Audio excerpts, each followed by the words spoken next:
Everyone, আসসালামু আলাইকুম। কেমন আছেন সবাই? আমি মুক্তা। জীবনের ডায়েরি ইউটিউব চ্যানেলে আপনাদেরকে আরও একবার স্বাগত জানাই।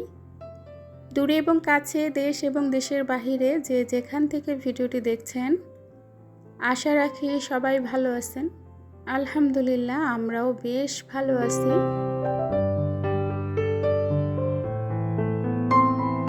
শুক্রবারের ব্যস্ততম একটা দিন নিয়ে আপনাদের মাঝে হাজির হলাম।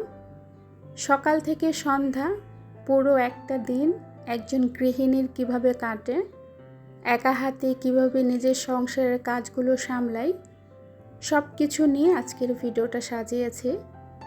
আশা রাখি আপনাদের ভিডিওটা ভালো লাগবে। অবশ্যই শেষ পর্যন্ত আমার সাথেই থাকবেন, পুরো ভিডিওটা কন্টিনিউ করবেন। যদি ভালো লাগে অবশ্যই লাইক করবেন, আপনার মূল্যবান মতামতটা জানাবেন। সত্যি কথা বলতে শুক্রবারের দিনটা কেমন যেন অন্য সব দিনের চেয়ে একটু বেশি ব্যস্ত লাগে। সবসময় ভাবি আজ হয়তো একটু আরাম করব, কিন্তু কাজের তালিকা দেখলেই সেই ভাবনা যেন উড়েই চলে যায়। এক কাজ শেষ না হতেই আরেক কাজ এসে হাজির হয়। শুক্রবার ছুটির দিন বাচ্চারা বাসায় থাকে, তো সেই দিন বাচ্চাদেরকে নিয়ে যাওয়া বা নিয়ে আসার একটা প্যারা থাকে না। সাপ্তাহিক ছুটি, কিন্তু একজন গৃহিণীর কিন্তু কোনো সাপ্তাহিক ছুটি নেই। সবাই যখন ছুটির দিন উপভোগ করে তখন আমরা অনেক গৃহিণীরাই দিনটা কাটাই রান্নাঘরে। ঘর গোছানো আর পরিবারের সবার চাহিদা পূরণ করতে করতেই আমাদের সারাটা দিন কেটে যায়। শুক্রবার মোস্তাকিমার বাবা বাসায় ছিল। সচরাচর উনি তেমন একটা বাসায় থাকেন না, যেহেতু আমাদের নিজের দোকান। উনি সাপ্তাহিক ছুটি সেইভাবে কাটায় না। তো ওয়েদারটা তেমন ভালো ছিল না, আবার শরীরটা একটু খারাপ ছিল, সেজন্য যায় নাই। আমিও বললাম থাক, আজকে বাসায় থাকো। তাই সকালবেলায় নাস্তাটা বানিয়ে নিচ্ছি। ওইদিকে মাল্টি কুকারে দুধ বসিয়েছি। সকালে নাস্তার জন্য একটু লাচ্ছা সেমাই ভেজাবো, সেই সাথে পরোটা, শুকনো রুটি আর সাথে চা বানিয়ে নেব। এই নাস্তাটা বানাতেও আমার অনেকটা সময় লেগেছে, যেহেতু একা হাতের কাজ। রুটি বানানো, রুটি ছেঁকা, সেই সাথে সেমাই রান্না করা, চা বানানো। তো যাই হোক, সব কিছু করার পর মোস্তাকিমের বাবাকে খাইয়ে একটু বাজারে পাঠিয়েছিলাম। বললাম কিছু কিছু মাছ নিয়ে আসো, অল্প অল্প করে। আমাদের মধ্যবিত্ত ফ্যামিলিতে একসাথে অনেক বাজার করা হয় না। আমার যারা রেগুলার ভিউয়ার্স তারা জানেন আমার প্রতিদিনই টুকিটাকি বাজার আসতেই থাকে। তো সেইভাবে আমাদের ঘরে কোনো মাসিক বাজার হয় না। যখন যেটা প্রয়োজন হয়, যখন যেটা শেষ হয়, সেটাই নিয়ে আসি। যাই হোক, যাদের যেমন আয় তারা তো সেইভাবেই ব্যয় করবে, এবং সংসার পরিচালনা একজন গৃহিণীর কাজ। একজন গৃহিণী পারে খুব সুন্দর করে সংসারটা পরিচালনা করতে। তো নাস্তা শেষ করে এখন গাছগুলো একটু পরিচর্যা করছি। গাছে পানি দিলাম, একটু স্প্রে করলাম। তারপর ঘরটর গুছিয়ে মোস্তাকিমের বাবা মাছ নিয়ে আসলে মাছগুলো কাটবো। আবার তো দুপুরে রান্নার প্যারা আছে। পুরুষ মানুষ বাসায় থাকলে দুপুরের রান্নার প্যারাটা অনেক বেশি হয়। সচরাচর ওর বাবা না থাকলে আমরা দুপুরের রান্নাটা এত প্যারা নিই না। মা ছেলে মিলে হালকা পাতলা কোনো কিছু করে খেয়ে ফেলি।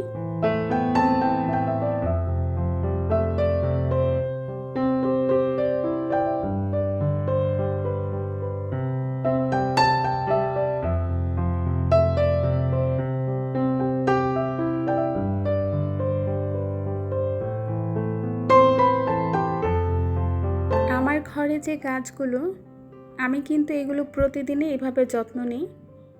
আমার এই গাছগুলো যত্ন নিতে ভালো লাগে, সময় কাটে।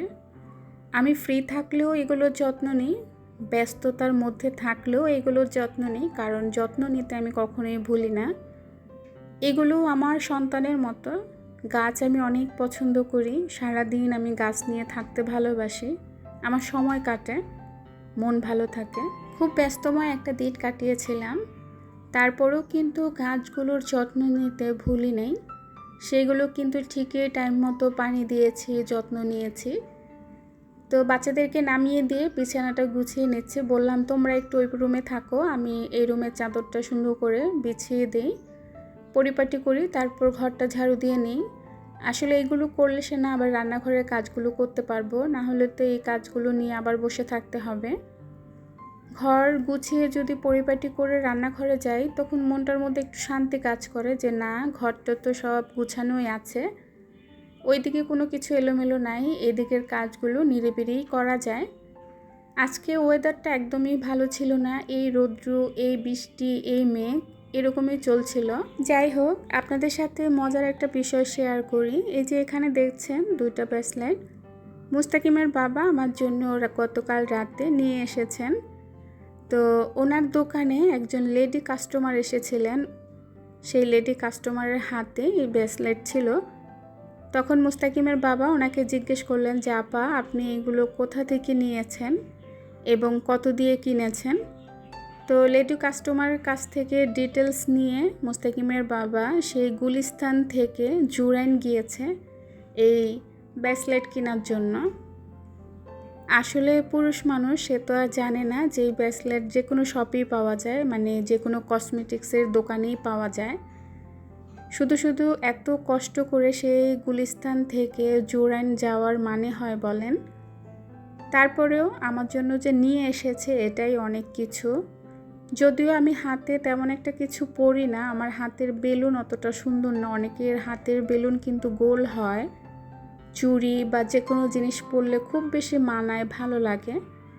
আমার হাতে যেহেতু তেমন কিছু মানায় না, আমি সবসময় হাত খালি রাখতেই পছন্দ করি, আমার কাছে খালি ভালো লাগে। তারপরেও যেহেতু আমার জন্য নিয়ে এসেছে, আমি যদি না পরি বা না বলি তাহলে কষ্ট পাবে।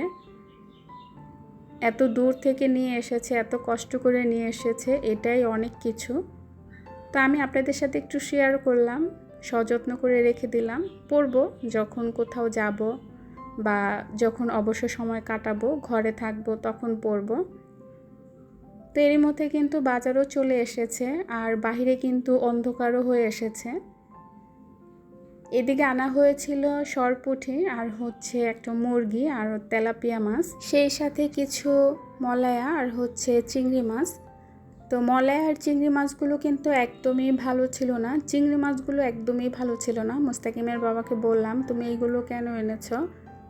তো উনি বলল যে আমি তো বাজারে ভালোই দেখলাম, এই জন্যই তো এনেছি, আর তুমি মলায়া মাছটা অনেক দিন আগে খেতে চেয়েছিলে সেজন্য নিয়ে এসেছি।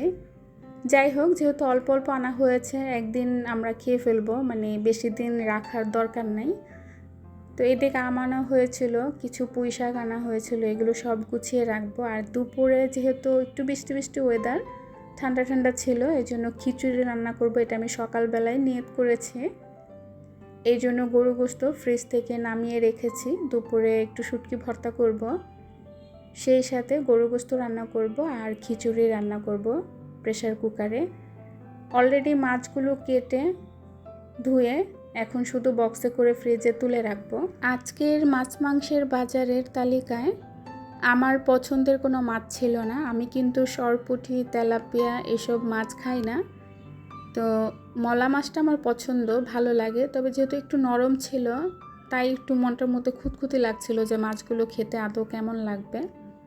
যাই হোক, আসলে মধ্যবিত্ত পরিবারের সাপ্তাহিক মাছ মাংসের বাজার মানে অনেক হিসাব নিকাশ। বাজারে যাওয়ার আগে মনে হয় কি কত কিছু কিনবো, কিন্তু দাম শুনে বাজারের তালিকাটা কিন্তু একটু একটু করে ছোট করতে হয়। তারপরেও চেষ্টা থাকে পরিবারের সবার পছন্দের কিছু না কিছু কিনে নিয়ে বাড়ি ফেরা। কখনো মাছ, কখনো মুরগি, আবার কখনো সামর্থ্য অনুযায়ী গরুর গোশত, সব কিছুই বাজেটের সঙ্গে মিলিয়ে কিনতে হয়। আসলে মধ্যবিত্তদের জীবনটাই এমন, চাহিদা আর সামর্থ্যের মাঝখানে দাঁড়িয়ে সংসারটাকে সুন্দরভাবে চালিয়ে নেওয়ার নামই হচ্ছে মধ্যবিত্ত। বাজারের ব্যাগটা হয়তো খুব বেশি ভরা থাকে না, কিন্তু তাতে থাকে পুরো সপ্তাহের চিন্তা, দায়িত্ব আর পরিবারের প্রতি ভালোবাসা। আর সেই ভালোবাসার কারণেই হাজারো হিসাবের মধ্যেও মধ্যবিত্ত মানুষগুলো মুখে হাসি রেখে সংসারের হাল ধরে রাখে। আমার কথাগুলো হয়তো বা আপনাদের কাছে হাস্যকর মনে হতে পারে, কিন্তু এটাই বাস্তব। আমরা যারা মধ্যবিত্ত মানুষ জীবনের সাথে প্রতিনিয়ত লড়াই করছি, তারা জানে এখনকার সময়ে এসে একজনের ইনকাম দিয়ে সংসার চালানো কতটা কষ্ট। আমরা যারা ঢাকায় ভাড়া থাকি তারা জানি মাস শেষে আমাদের বাজেটের অনুযায়ী খরচের তালিকাটা বিশাল লম্বা থাকে। তাই তো আমরা মধ্যবিত্তর অনেক বেশি হিমশিম খাই সংসার চালাতে। আলহামদুলিল্লাহ, আল্লাহ পাক এখন পর্যন্ত আমাদেরকে টিকিয়ে রেখেছেন। আমার স্বামীর শরীরটা সুস্থ রেখেছেন, ভালো রেখেছেন।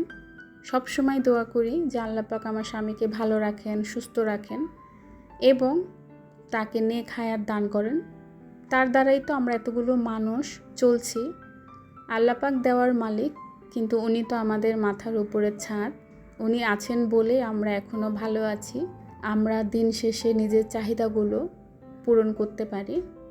আল্লাহ পাক ওনাকে সুস্থ রাখুক, ভালো রাখুক, সবসময় দোয়া করি।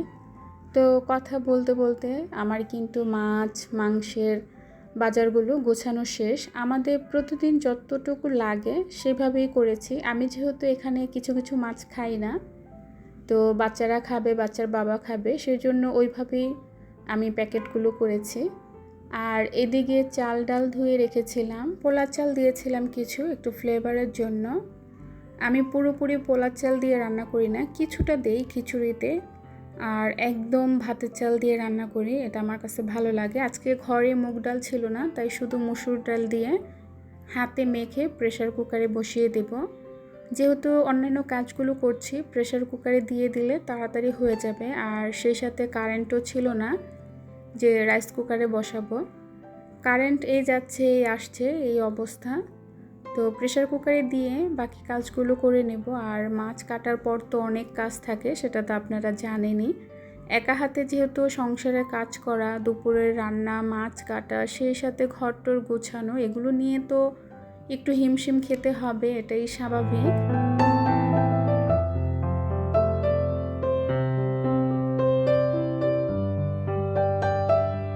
আজকে সকালবেলা যখন মাছের বাজারটা বের করলাম, তখন কিন্তু সত্যি মনটা অনেক বেশি খারাপ হয়েছিল।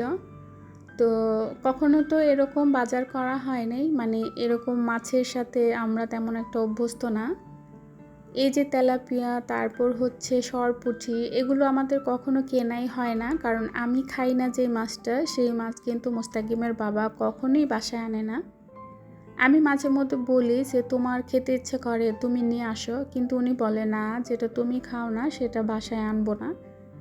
কিন্তু এখন ওই যে সময়ের সাথে সব কিছু, পুরুষ মানুষ, উনি তো জানেন যে সংসারে কতটা টাকা খরচ হচ্ছে ওনার ইনকাম অনুযায়ী।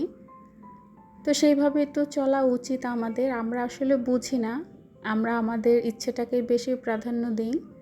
তো সেটা দিতে গিয়ে দেখা যায় কি অনেক সময় আমরা আমাদের হাজব্যান্ডের উপর খুব বেশি দায়িত্ব চাপিয়ে দিই। একজন পুরুষ যখন সাপ্তাহিক বাজার করতে যায়, তখন কিন্তু তার আসল পরীক্ষাটা শুরু হয়। বাজারের ব্যাগটা হাতে নিয়ে তার কত হিসাব, কত চিন্তা, কোন মাছটা কিনে আনলে বাজেটের মধ্যে থাকবে, কতটুকু গোস্ত কিনলে পুরো সপ্তাহ চলবে। তবুও মধ্যবিত্ত মানুষগুলো কিন্তু হাল ছাড়ে না, একটু কম কিনে একটু হিসেব করে সংসারে সবাইকে ভালো রাখার চেষ্টা। সাপ্তাহিক মাছ মাংসের বাজার করে যখন একজন পুরুষ বাড়ি ফিরেন, তখন তার ব্যাগটা যতটা না ভরা থাকে, তার চেয়েও বেশি ভরা থাকে তার দায়িত্ব আর ভালোবাসা। এটাই তো একজন মধ্যবিত্ত মানুষের জীবন।